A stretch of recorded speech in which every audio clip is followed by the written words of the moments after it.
मेरे प्यारे नीट के दीवानों, आज हम आपको थर्मोडायनेमिक्स के 4 प्रोसेस के बारे में एक्सप्लेन करेंगे, जो सबसे आसान तरीका होगा जो आपको समझने के लिए आपके घरेलू लाइव एग्जांपल्स देके मैं समझाऊंगा। सबसे पहले आप देख लो आइसोबारिक प्रोसेस। आइसोबारिक, ठीक है। बार का मतलब कोई भी एक वर्ड पे, कोई भी एक लेटर पे अगर बार डाल दिया उसको बोलते हैं बार। तो यहां पर बारिक प्रोसेस मींस क्या है? पीवी ग्राफ बोलते हैं इसको। एक तो प्रेशर वॉल्यूम ग्राफ के अंदर जो बार डालेंगे हम उसको बोलेंगे आइसोबारिक प्रोसेस। ये तो ग्राफ हो गया। आइसोबारिक प्रोसेस कहां पर होगा? घर के अंदर। जब कभी भी आप एक ओपन लिड वाले वेसल के अंदर पानी गर्म करो या चावल गर्म करो तो उसके अंदर उस प्रोसेस को बोलेंगे आइसोबारिक प्रोसेस। क्यों? उसके अंदर से जो भी स्टीम निकलेगा वो प्रेशर से निकलेगा, वो प्रेशर कांस्टेंट होगा, तो इसलिए pressure remains constant. The process which is performed in open vessel is said to be isobaric process. ठीक है, जहां पर कांस्टेंट क्या रहेगा? पी कांस्टेंट रहेगा। ओके, और यहां पर देखो isochoric process, the process which takes place in a closed vessel like a pressure cooker, जिसको लिड लगाकर है, अंदर जो कुछ भी लिक्विड ले लो, कुछ भी स्टीम बन रहा है, जब आप हीट कर रहे हैं तो वो क्लोज्ड वेसल में है, तो वो जो गैस अंदर फॉर्म हो रहा है उसका वॉल्यूम कांस्टेंट रहेगा।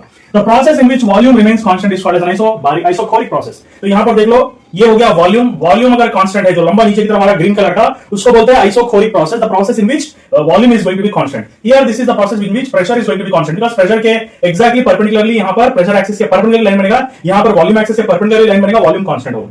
नेक्स्ट समझेंगे आइसोथर्मल प्रोसेस। एक ऐसा प्रोसेस है जिसके अंदर ओपन वेसल होगा और अगर थर्मामीटर लगा के देखेंगे तो इस थर्मामीटर के अंदर टेंपरेचर अगर कांस्टेंट है, आप हीट भी कर रहे हैं मगर हीट इतना स्लो प्रोसेस में कर रहे हैं, इतना कम हीट सप्लाई कर रहे हैं कि जो भी इंक्रीज इन द टेंपरेचर होगा वेसल के अंदर, समझो टेंपरेचर वेसल के अंदर 20 डिग्री सेल्सियस है, आप हीट कर रहे हैं तो उसको बढ़ के 21 डिग्री सेल्सियस हो जा रहा, मगर ये 1 डिग्री राइज जो है ना, इसके अंदर जो 1 डिग्री राइज है वो सराउंडिंग्स को दे देगा।